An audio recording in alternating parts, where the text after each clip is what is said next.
नमस्कार विद्यार्थी मित्रांनो. आता आपण इयत्ता 9वीचे गणित भाग 1 व गणित भाग 2चे व्हिडिओज जे आहेत ते सेमी माध्यमातून बनवण्याची येथे सुरुवात करणार आहोत. या आधीचे व्हिडिओज आपण सर्व मराठी माध्यमातून बनवलेले होते. आता आपण जे व्हिडिओज आहेत ते सेमी माध्यमातून बनवणार आहोत. यामध्ये बघा, इयत्ता 9वी मध्ये मॅथ्स पार्ट 1 मध्ये पहिले जे युनिट आहे ते सेट्स आहे. आता या सेट्स मधील आपण प्रॅक्टिस सेट 1.1 सोडून पाहणार आहोत. व या युनिट मधील पहिला जो प्रॅक्टिस सेट आहे त्यामधील पहिलाच क्वेश्चन आहे, write the following sets in roster method. आपल्याला पुढे काही सेट्स दिलेले आहेत ते रोस्टर मेथड मध्ये लिहायचे आहेत. बघा, हे पहिला जो आहे ते दिलेला जो पहिलं जे उदाहरण आहे ते set of even natural numbers. आपल्याला माहिती आहे नॅचरल नंबर्स स्टार्ट्स फ्रॉम 1 2 3 4 आणि हे कुठे संपतात ते आपल्याला इथे सांगता येत नाही.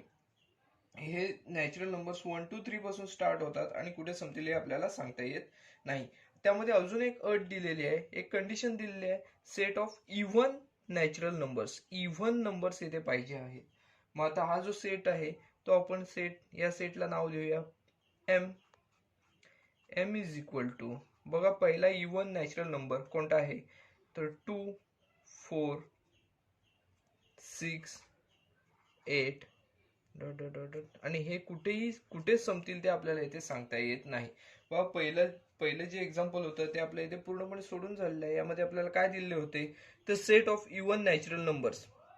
या सेटला आपण एम हे नाव दिलेलं आहे, एम इज इक्वल टू 2 4 6 8 आणि पुढे डॉट डॉट, कारण हे कुठे संपतील ते आपल्याला इथे सांगता येत नाही. आपल्याला इथे नॅचरल नंबर्स कुठून स्टार्ट होतात हे माहिती असणे गरजेचे. नॅचरल नंबर्स 1 2 3 4 पासून स्टार्ट होतात आणि कुठे संपतात ते सांगता येत नाही. त्यापैकी आपल्याला दिलेली कंडिशन काय होती तर इव्हन नॅचरल नंबर्स आपल्याला इथे लिहायचे होते.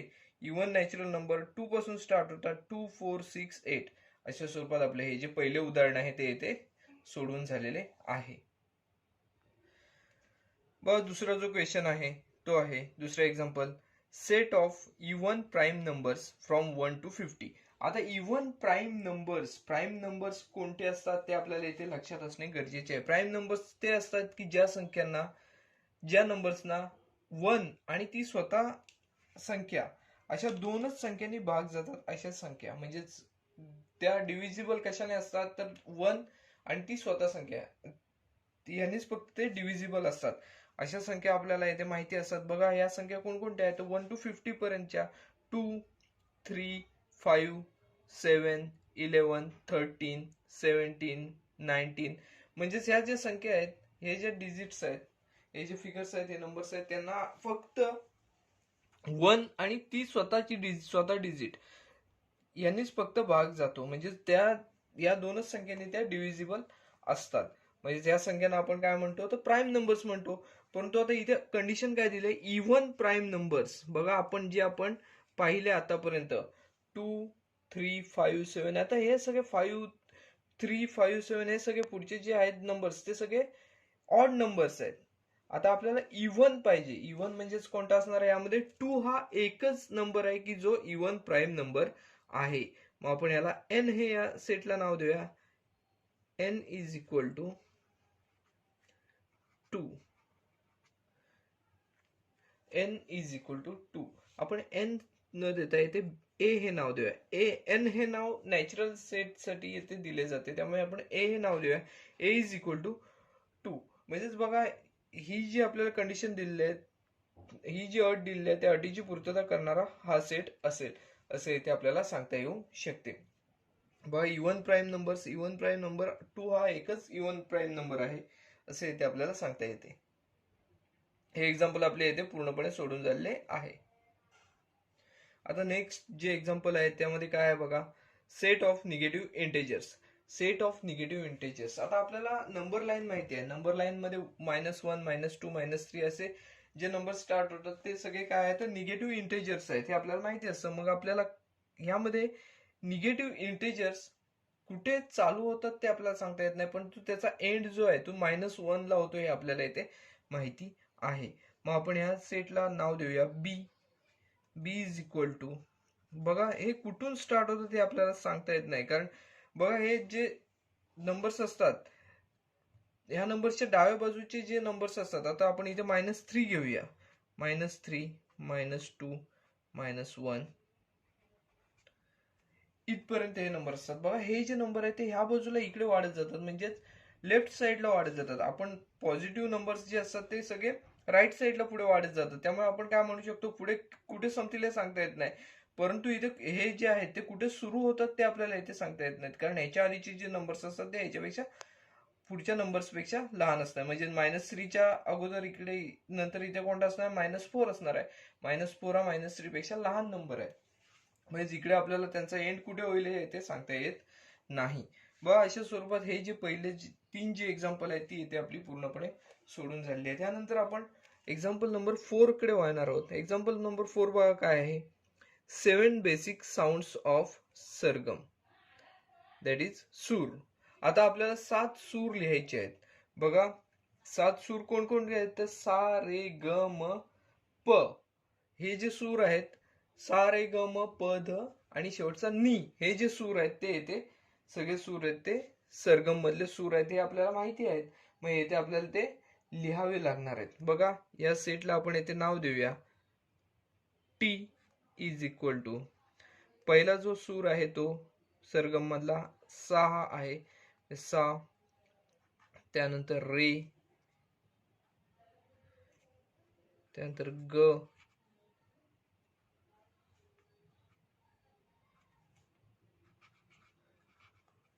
मग प,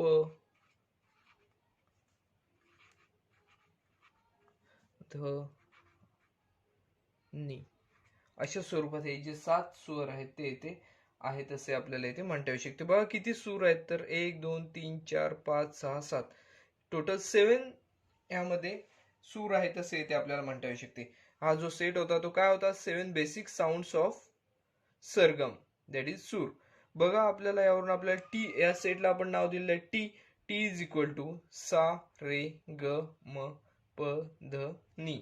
अशा स्वरूपात हा जो सेट आहे तो इथे आपण लिहिलेला आहे. बघा हे जे सेट्स होते हे सगळे सेट्स आपल्याला रोस्टर मेथडने लिहायचे होते. रोस्टर मेथडने आपण हे जे सेट्स आहेत ते सगळे लिहिलेले आहेत. त्यामध्ये पहिला इव्हन नॅचरल नंबर्स लिहायचे होते. इव्हन नॅचरल नंबरच्या सेटला आपण एम हे नाव दिलेलं आहे. आपण सेटला कोणतेही नाव देऊ शकतो, त्यापैकी या सेटला आपण एम हे नाव दिलेलं आहे. यामध्ये 2 4 6 8 हे आलेले हे नंबर्स आलेले इथे दिसून येतात. त्यानंतर बघा दुसरा जो होता set of even prime numbers, even prime numbers from 1 to 50. आपल्याला माहिती आहे 1 to 50 म्हणा किंवा किती आपण डिजिट जरी घेतले तरी त्यामध्ये इव्हन प्राईम नंबर 2 हा एकच आहे.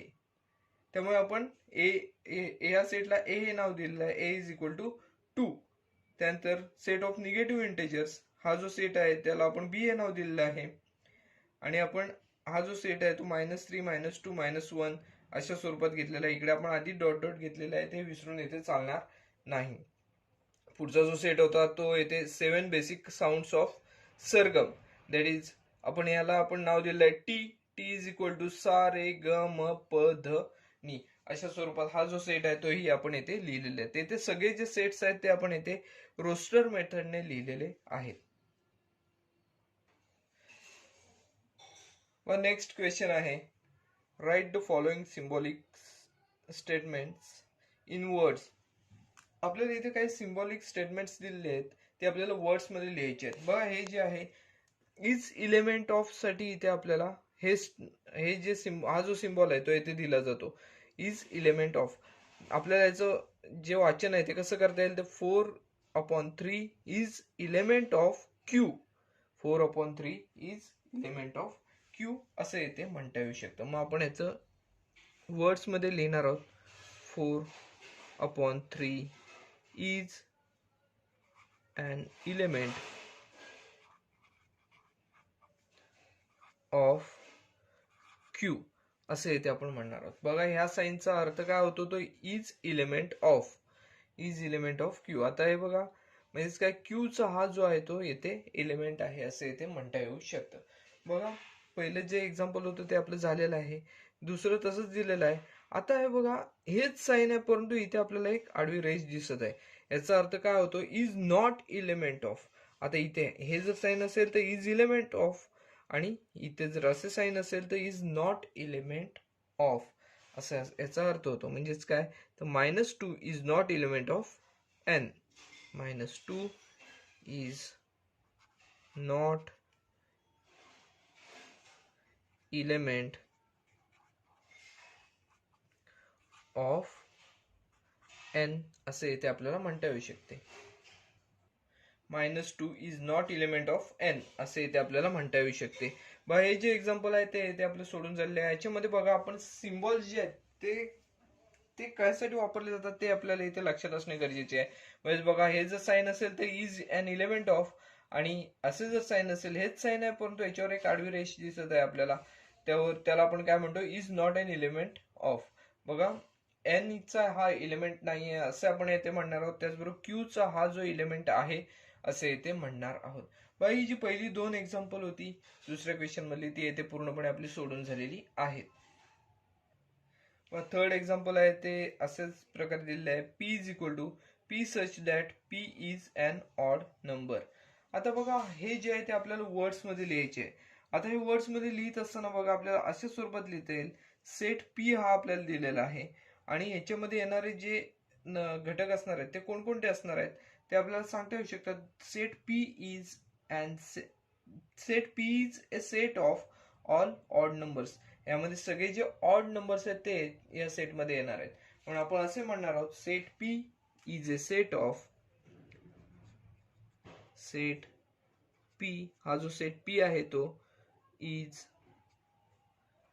Set of all odd numbers. व यामध्ये हे जे आहे ते सगळे p such that p is an odd number, म्हणजेच काय सेट मध्ये जे घटक येणार आहेत सगळे ते ऑड नंबर्स असणार आहेत. म्हणजेच हा जो सेट आहे कॅपिटल P हा ऑड नंबरचा सेट आहे असे आपल्याला इथे म्हणता येऊ शकते. म्हणून आपण या सेट साठी काय म्हटलेलं आहे तर set p is a set of all odd numbers. हा जो क्वेश्चन होता तो आपला इथे पूर्णपणे सोडून झालेला आहे. याच्यामध्ये बघा आपल्याला 3 क्वेश्चन दिले होते दुसऱ्या क्वेश्चन मध्ये. ते आपल्याला वर्ड्स मध्ये स्टेटमेंट्स लिहायची होती. पहिलं आपण लिहिलं 4/3 इज एलिमेंट ऑफ Q, त्यानंतर -2 is not element of N. या सायन्स नुसार आपण ते लिहिलेलं आहे. त्यानंतर आपल्याला येथे एक रूल मेथड मध्ये सेट दिलेला होता. आता तो सेट जो आहे तो आपण येथे वर्ड स्टेटमेंट मध्ये लिहिलेला आहे. Set p is a set of all odd numbers. अशा स्वरूपात जो पहिला आणि दुसरा प्रश्न आहे तो आपला येथे पूर्णपणे सोडून झालेला आहे. आता जो क्वेश्चन नंबर 3 आहे तो आपण येथे सोडवणार आहोत. बघा, write any 2 sets by listing method and by rule method. आता इथे आपल्याला 2 सेट्स लिहायचे आहेत by listing method and by rule method. आपल्याला इथे आपल्या मनाने कोणतेही लिहिले तरी चालू शकते, परंतु इथे लिहित असताना आपण लिस्टिंग मेथडने लिहायचे आहेत तेच आपण रूल मेथडने लिहायचे आहेत. बघा इथे आपण रूल मेथडने आपला पहिला हा जो सेट आहे तो इथे आपण लिहिणार आहोत. आपल्या मनाने आपण इथे कोणताही सेट लिहू शकतो. पहिला सेट आहे तो आपण ए हा सेट इथे घेतलेला आहे. ए हा सेट आपण असा घेणार आहोत, y such that y is a number whose square is 9. बघा आपण इथे आपल्या मनाने इथे कोणताही सेट घेतला तरी चालू शकतो. आपण इथे हा सेट घेतलेला आहे, y such that y is a number y is a number whose square is 9. आता 9 हा स्क्वेअर असणारे इथे नंबर्स असणार आहेत. बघा ए या सेट मध्ये काय असणार आहेत म्हणजे आपण हा लिस्टिंग मेथडने लिहूया. यामध्ये कोणकोणते घटक येणार आहेत तर ज्यांचे स्क्वेअर 9 आहेत असे घटक येणार आहेत. बघा 9चं रूट आपल्याला इथे शोधावं लागेल. म्हणजेच बघा आपल्याला 3 आहे हे माहिती आहे, पॉझिटिव्ह रूट हे 3 आहे आणि निगेटिव्ह रूट हे -3 आहे. बघा 9 म्हणजेच काय 3 × 3 9 मिळतं आपल्याला. त्याचबरोबर -3 × -3 जरी केलं तर इथे आपल्याला 9 मिळतं. म्हणजेच बघा हा जो ही जी मेथड आहे ती आपण रूल मेथडने हा सेट लिहिलेला आहे. ए हा सेट रूल मेथडने कसा आला तर y is a number whose square is 9 अशा स्वरूपात आपण घेतलेला आहे. आणि हा लिस्टिंग मेथडने आपल्याला काय मिळालं आहे, ए इज इक्वल टू 3 अँड -3 अशा स्वरूपात आपलं जे पहिलं एक्झाम्पल आहे, पहिलं एक्झाम्पल आहे यामध्ये, त्यातील बघा इथे आपल्याला दोन सेट्स लिहायचे, त्यापैकी पहिला सेट आपल्याला लिहून झालेला आहे लिस्टिंग मेथड आणि रूल मेथड दोन्हीने लिहून झालेला आहे. आता आपण दुसरं एक एक्झाम्पल लिहिणार आहोत. बघा बी हा सेट आपण घेणार आहोत. बघा बी हा सेट घेत असताना आपण आपल्या मनाने कोणतेही घेतलं तरी चालेल. बघा X such that X is letter of word division DIVISION.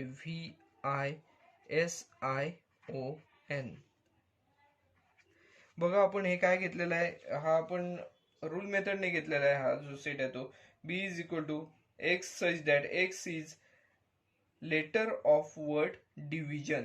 आता आपण डिव्हिजन या हे हा जो वर्ड आहे याच्यातील सगळी लेटर्स जी आहेत ती या बी या सेट मध्ये आहेत असं आपण येथे म्हणणार आहोत. मग त्यानुसार आपण हा जो सेट आहे तोच आपण येथे लिस्टिंग मेथडने लिहिणार आहोत. लिस्टिंग मेथडने लिहित असताना आपण काय करायचे आहे, तर कोणताही घटक परत परत आला नाही पाहिजे, कोणत्याही सेटमध्ये एखादा घटक डबल आला नाही पाहिजे याची आपण येथे काळजी घ्यायची आहे. म्हणजेच आता प्रत्येक ह्यातलं जे लेटर आहे ते एक एकदाच आलं पाहिजे, सारखं आलं नाही पाहिजे याची आपण काळजी घ्यायची. बघा पहिलं जे लेटर आहे ते डी येणार, त्यानंतर आय व्ही, बघा आय आहे पुढे, आय एकदा आलेला आहे. पुढे बघा एस, त्यानंतर परत आय आहे ते आलेलं आहे इथे, त्यानंतर ओ आणि एन. बघा ह्याच्यामध्ये बी या सेटमध्ये लिस्टिंग मेथड नुसार आपल्याला काय काय मिळालेलं आहे, तर B is equal to DIVSON हे जे घटक आहेत ते आपल्याला मिळालेले दिसून येत आहेत. बघा हा जो सेट आपण रूल मेथडने लिहिताना कसा लिहिलेला आहे, B is equal to X such that X is letter of word division. हा सेट आपण लिस्टिंग मेथडने लिहिला, त्याच्यामध्ये आपण काय केले, तर आय हा जो घटक आहे ते आपल्याला 3 ठिकाणी दिसतोय, तो एकदाच आपण घेतलेला आहे. बाकीचे जे घटक आहेत ते एक एकदाच दिसत ते आपण एक एकदा लिहून घेतलेले आहे. त्यानुसार बी इज इक्वल टू DIVSON असं आपल्याला इथे हा लिस्टिंग मेथडने मिळालेला दिसून येतोय. हा जो क्वेश्चन होता तो आपल्या इथे 2 एक्झाम्पल्स लिहायची होती. ही 2 एक्झाम्पल्स आपण इथे लिस्टिंग मेथड अँड रूल मेथडने लिहिलेली आहेत. आपण आता ही सोडून अजून तुम्ही कोणतीही लिहिली तरी सुद्धा इथे चालू शकणारे आहे. बघा हा जो क्वेश्चन आहे तो आपला इथे पूर्णपणे सोडून झालेला आहे. त्यानंतर प्रॅक्टिस सेट मधला पुढील जो प्रश्न आहे, क्वेश्चन नंबर 4, तो आहे write the following sets using listing method. आपल्याला काही सेट्स पुढे दिलेले आहेत ते आपल्याला लिस्टिंग मेथडने इथे लिहायचे आहेत. बघा पहिला जो सेट दिलेला आहे तो all months in the Indian solar year. आता आपल्याला यामध्ये इंडियन सोलार इयर मध्ये येणारे जे मंथ्स आहेत ते लिस्टिंग मेथडने इथे लिहायचे आहेत. बघा आता यामध्ये आपण या सेटला आपण नाव देऊया ए, हे नाव देऊया ए इज इक्वल टू, बघा इंडियन सोलार इयर नुसार पहिला जो मंथ असतो तो इथे चैत्र असतो, तो आपण इथे लिहिणार आहोत चैत्र. त्यानंतर वैशाख,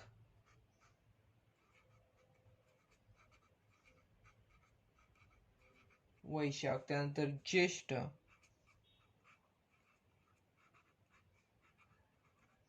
त्यानंतर आषाढ,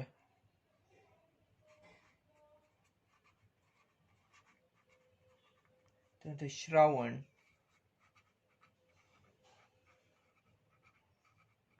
त्यानंतर भाद्रपद,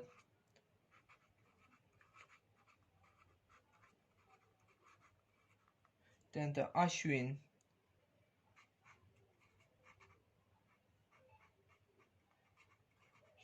त्यानंतर कार्तिक,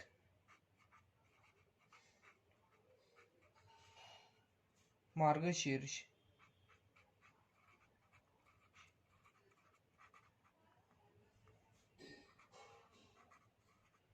पौष,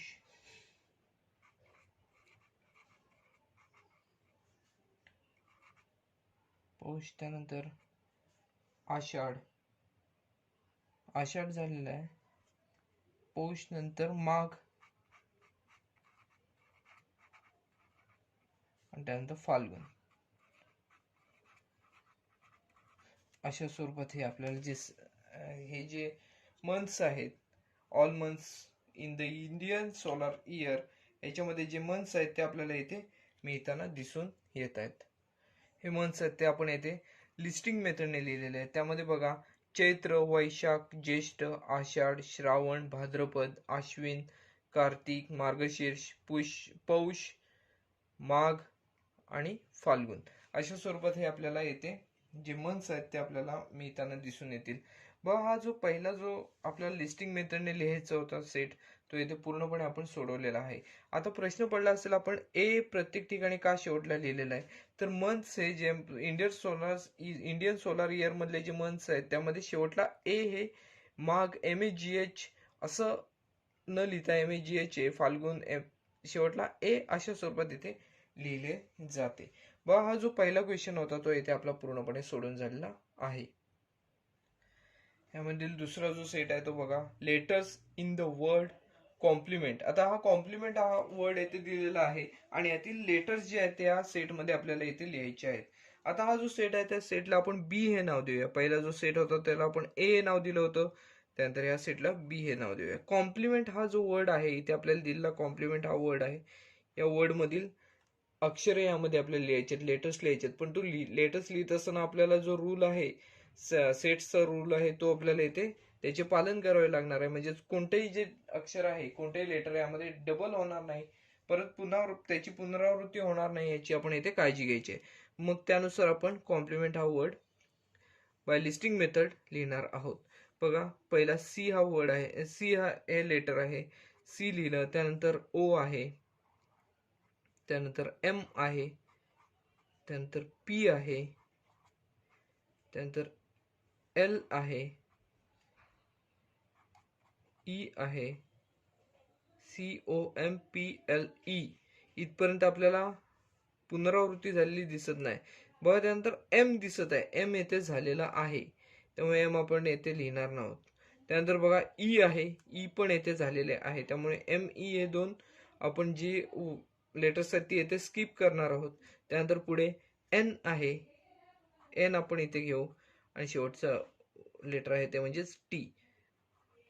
बघा, म्हणजेच बी हा सेट आपण कॉम्प्लिमेंट यातील लेटर्सचा जो आहे तो येथे आपण लिस्टिंग मेथडने लिहिलेला आहे. बघा, यामध्ये कोणकोणते घटक आलेले आहेत, COMPLENT.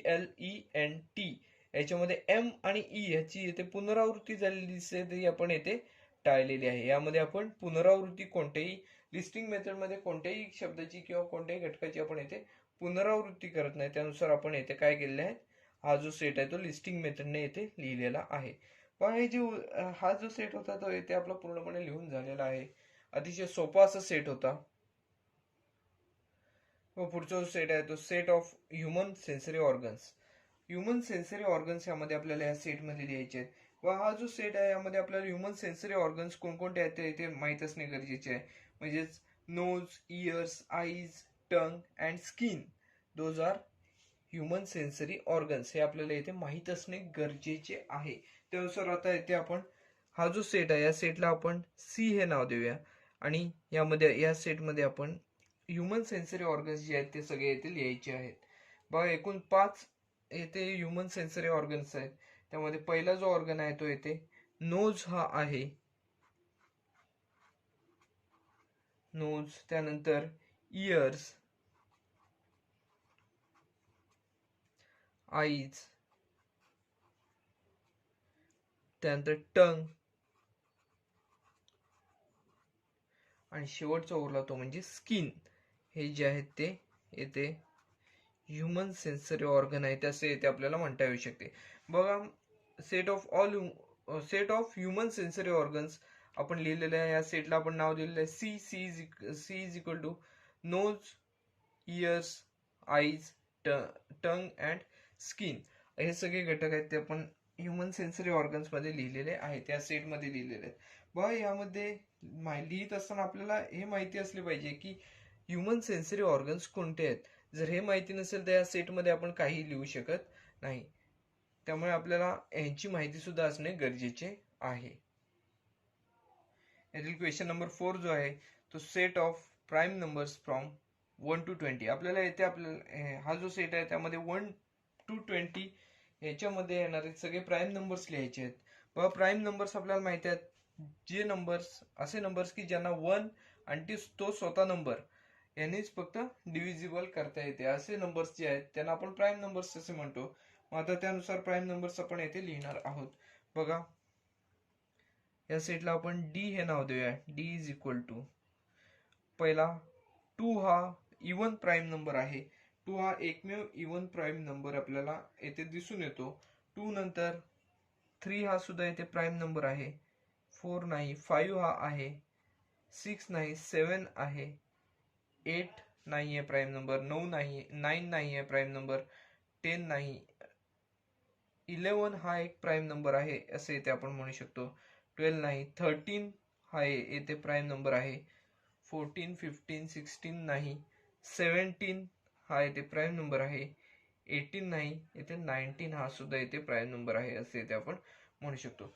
बघा हा जो सेट आहे या सेटमध्ये आपल्याला कोणकोणते घटक मिळालेले आहेत तर या सेटला आपण डी हे नाव दिलेलं आहे. यामध्ये असलेले घटक कोणते आहेत तर 2, 3, 5, 7, 11, 13, 17, 19 हे आपल्याला डिजिट्स यामध्ये मिळालेले दिसून येतात. म्हणजे हे सगळे जे आहेत ते प्राईम नंबर्स आहेत which starts from 1 and ends to 20. 1 to 20 मध्ये असलेले हे सगळे प्राईम नंबर्स आहेत असे इथे आपल्याला म्हणता येऊ शकते. हे जे एक्झाम्पल आहे तेही आपल्या इथे पूर्णपणे सोडून झालेले आहे. अशा स्वरूपाची जी एक्झाम्पल्स असतात ती परीक्षेमध्ये 1 गुणासाठी विचारली जात असतात. अतिशय सोपी अशी उदाहरणे आहेत ही. पुढचा जो सेट आहे तो येथे असं दिलेला आहे names of continents of the world.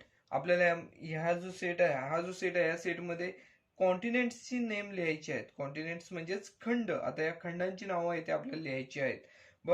इथे आपल्याला कॉन्टिनेंट्सची नाव सुद्धा लक्षात असणे इथे गरजेचे आहे. या सेटला आपण क्रमाने डी हे नाव देऊया. पहिल्या सेट पासून आपण ए बी सी डी ही नावं दिलेली आहेत. या सेटला ई हे नाव दिलं. तर बघा हा जो सेट आहे आपण आपल्या कॉन्टिनेंट पासून स्टार्ट करूया. एशिया, त्यानंतर आफ्रिका, नॉर्थ अमेरिका,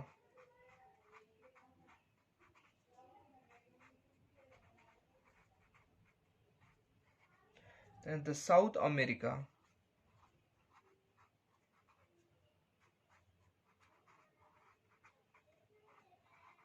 त्यानंतर अंटार्क्टिका,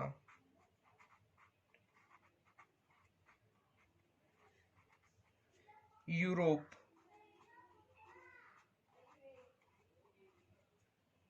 ऑस्ट्रेलिया.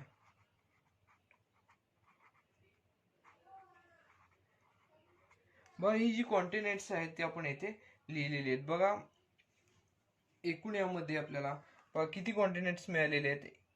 1 2 3 4 5 6 7 येथे 7 आपल्याला कॉन्टिनेंट्स आहेत ती येथे मिळालेली आहेत.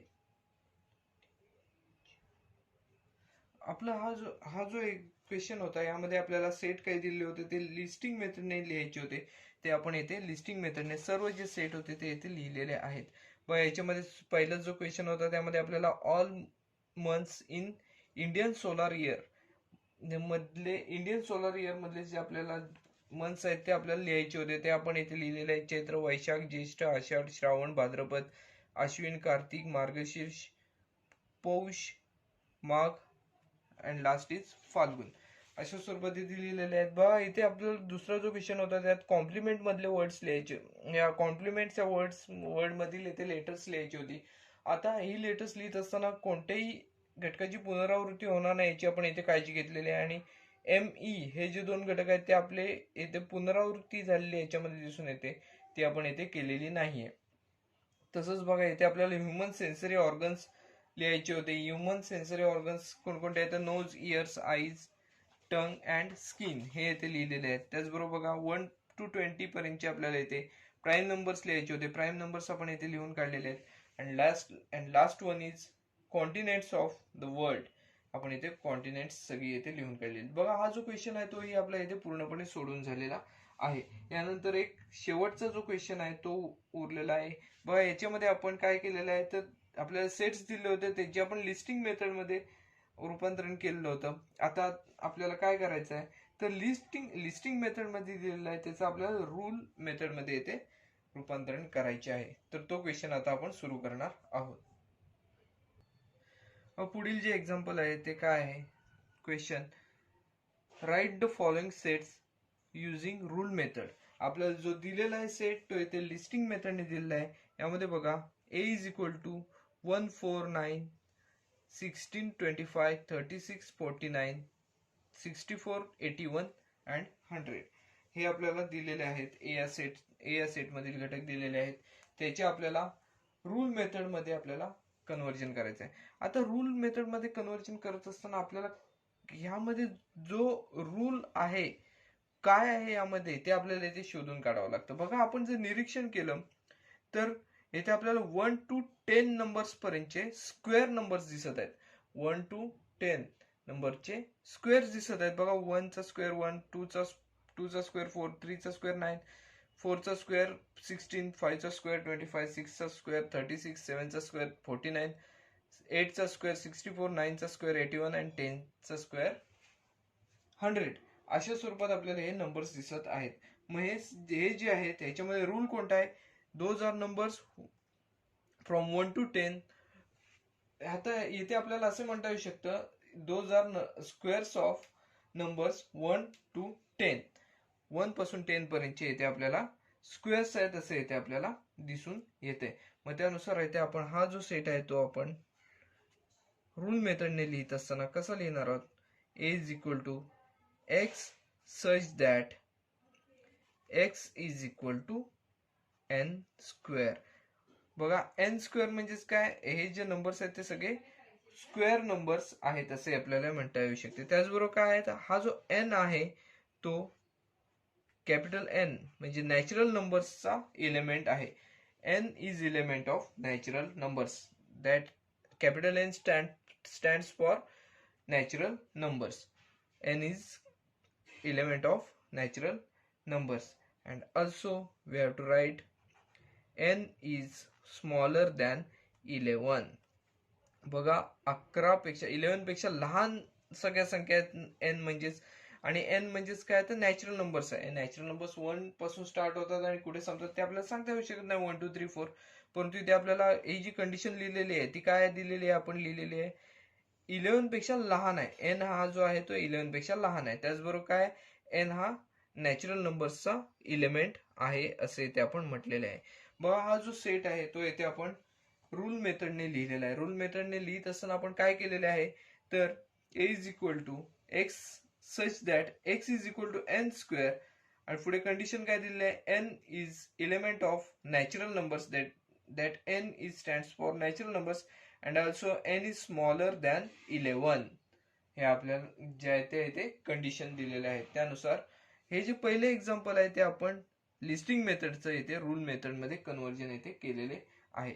अतिशय सोपे असे एक्झाम्पल होते. यामध्ये कोणता रूल आहे तो इथे आपल्याला शोधून काढावा लागतो. शोधल्यानंतर आपल्याला सोडवणं हे काही कठीण नसते. पहिले जे एक्झाम्पल आहे ते इथे आपले सोडून झालेले आहे. पुढील जे एक्झाम्पल आहे ते आहे b इज इक्वल टू 6 12 18 24 30 36 42 48. आज जर निरीक्षण केलं तर हे जे आहे बी हा सेट आपल्याला लिस्टिंग मेथडने दिलेला आहे. लिस्टिंग मेथड मध्ये जर याचं निरीक्षण आपण केलं तर इथे आपल्याला असं दिसतंय की हे जे नंबर्स आहेत ते सगळे 6च्या टेबल मधले नंबर्स आहेत. आता 6च्या टेबल मधले नंबर्स असून 6 8 जा 48 पर्यंतचे हे सगळे नंबर्स आहेत. 6 9 जा 54 येथे दिसत नाहीये, म्हणजे 6 8 जा म्हणजे 6च्या 8 पटीपर्यंतचे हे सगळे नंबर्स आहेत असे आपल्याला दिसून येत आहे. मग हा जो बी हा सेट आहे तो आपल्याला येथे असा लिहिता येऊ शकतो, B is equal to X such that X is equal to 6n. बघा इथे 6n का घेतलेले आहे तर हे सगळे जे नंबर्स आहेत ते 6च्या पटीतील आहेत, 6च्या पटीतील आहेत हे आपल्याला असे दिसून येत आहे. त्यानंतर n हा जो आहे तो कॅपिटल N चा एलिमेंट आहे. म्हणजेच काय तर n is element of natural numbers. that capital N stands for natural numbers. And after that बघा n म्हणजेच काय किती पटीपर्यंत आहेत तर 6 8 म्हणजे 6च्या 8व्या पटीपर्यंतचे जे नंबर्स आहेत ते सगळे इथे दिलेले आहेत. त्यानंतर आपल्याला असे म्हणावे लागेल n इज स्मॉलर दॅन 9. म्हणजेच काय n म्हणजेच काय n ची किंमत 8 पर्यंतच आपण घेऊ शकतो. म्हणजेच हे जे नंबर्स आहेत ते 6च्या 8व्या पटीपर्यंत आहेत. 6 8 पर्यंत आहेत असे इथे आपल्याला म्हणता येऊ शकते. त्यानुसार आपल्याला हा जो सेट आहे तो आपण येथे रूल मेथडने लिहिलेला आहे. व रूल मेथडने लिहित असताना काही कठीण नाही, आपल्याला फक्त येथे रूल कोणता आहे तो येथे शोधून काढावा लागतो. काही कठीण नसते, सोपे असते. फक्त बघा हे जे आहेत ते सगळे नंबर्स आपण येथे काय रूल शोधलेला आहे, हे सगळे नंबर्स जे आहेत ते 6च्या टेबल मधले आहेत. हा आपण येथे रूल शोधलेला आहे. या रूल नुसार आपण काय म्हटलं तर बी या सेट मध्ये आपण X such that X is equal to 6n म्हणजेच n हा जो नंबर आहे तो येथे आपल्याला 8व्या पटीपर्यंत आहे ते आपण पुढे लिहिलेले आहे, परंतु 6च्या पटीत आहे ते सगळे. त्यानंतर n is in an element of capital N, that is natural numbers. After that n is smaller than 9. अशा स्वरूपात आपण येथे काही कंडिशन्स लिहिलेल्या आहेत आणि त्यानुसार हे जे एक्झाम्पल आहे तेही आपल्या इथे पूर्णपणे सोडून झालेले आहे. हे आपल्याला लिस्टिंग मेथड मध्ये दिलेले होते, त्याचे आपण रूल मेथड मध्ये कन्व्हर्जन केलेले आहे व अतिशय सोपे असे एक्झाम्पल होते. पुढचे जे एक्झाम्पल आहे त्यामध्ये बघा सी हा सेट दिलेला आहे. C is equal to SMILE हे येथे लेटर्स दिलेले आहेत.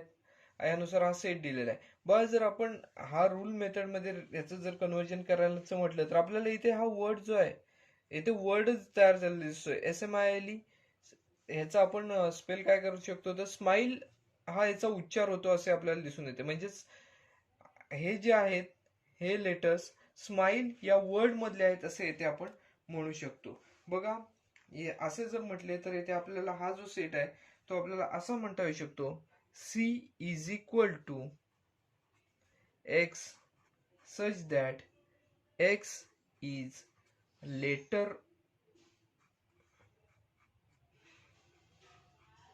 in the word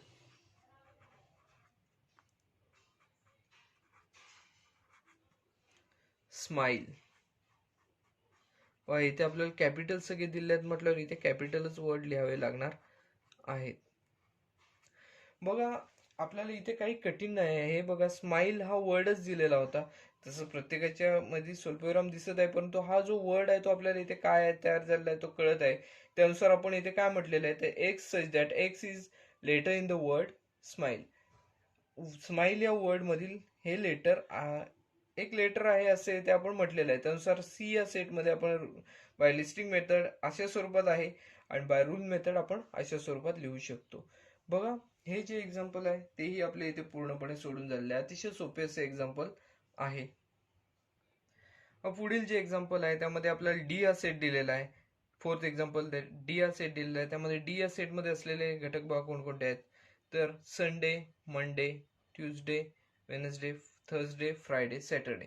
आता जर आपण ह्याचं पाहिलं यामध्ये कोणता रूल दिसत आहे ते जर आपण पाहायचं म्हटलं तर इथे आपल्याला एका वीक मध्ये असलेले सगळे डेज आहेत असे इथे आपल्याला दिसून येते. आठवड्यातील सर्व वार आहेत असे आपल्याला इथे दिसून येते.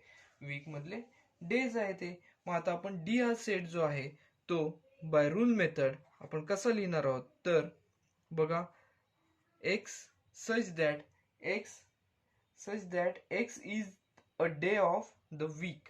हे जे आहे ते एका वीक मधले सगळे डेज आहेत तसे आपल्याला इथे म्हणता येऊ शकते.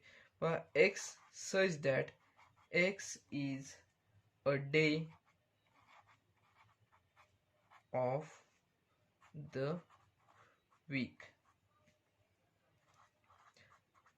असे इथे आपल्याला म्हणता येऊ शकते. X is the day of a week असे इथे आपल्याला म्हणता येऊ शकते. त्यानुसार बघा हा जो सेट आहे तो आपण इथे रूल मेथडने इथे लिहिलेला आहे. डी हा सेट आपल्याला इथे लिस्टिंग मेथडने दिलेला होता, तो आपण रूल मेथडने लिहिलेला आहे. काही कठीण नसतं, ह्याच्यामध्ये फक्त कोणता रूल आहे तो इथे आपल्याला शोधून काढायचा असतो. बघा इथे आपण पहिल्या एक्झाम्पल पासून पाहिले तर आपण कोणता रूल याच्यामध्ये आहे तो येथे आपण शोधलेला आहे. आपण पुढचा एक्झाम्पल झालं की पहिल्या एक्झाम्पल पासून परत एकदा चर्चा करूया. बघा, अतिशय सोपी अशी उदाहरणे आहेत. आता या प्रॅक्टिस सेट मधले लास्ट एक्झाम्पल उरलेले आहे ते आपण येथे सोडवूया. प्रॅक्टिस सेट मधील लास्ट जे एक्झाम्पल आहे ते बघा. X is equal to AET. आपल्याला हे 3 वर्ड्स येथे दिले, 3 लेटर्स येथे दिलेले आहेत. आता या 3 लेटर्स पासून कोणता वर्ड तयार होतो का ते येथे पाहिजे आहे. बघा, जर आपण पाहिलं TEA, हा टी हा एक आपल्याला वर्ड मिळताना दिसून येतो. टी म्हणजेच काय, चहा. TEA हा येथे वर्ड मिळताना दिसून येतो. त्याचबरोबर EAT हा सुद्धा येथे वर्ड मिळताना दिसून येतोय. बघा, आपण आता लिस्टिंग मेथडचं येथे रूल मेथड मध्ये कन्व्हर्जन करत असताना काय करायचं आहे तर बघा, एक्स इज इक्वल टू, येथे आपल्याला कोणते वर्ड मिळालेले आहेत त्यापैकी आपण दोन पैकी कोणताही एक वर्ड वापरला तरी चालू शकतो. TEA म्हणजेच टी हा वर्ड मिळेल. त्याचबरोबर EAT, हे बघ, ह्यामध्ये क्रम जो दिलेला आहे, क्रमाला काही महत्व नसतं. आपण कोणत्याही क्रमाने घेतलं तरी सुद्धा इथे चालू शकतं. त्यानुसार आपण EAT म्हणजे इट हा एक वर्ड आपण यापासून मिळवू शकतो. त्याचबरोबर TEA म्हणजेच टी हा एक वर्ड यापासून आपण मिळवू शकतो. बघा, हा जो सेट आहे यामध्ये आपण असे लिहिणार आहोत की X is equal to X such that X is a letter, X is a letter in the word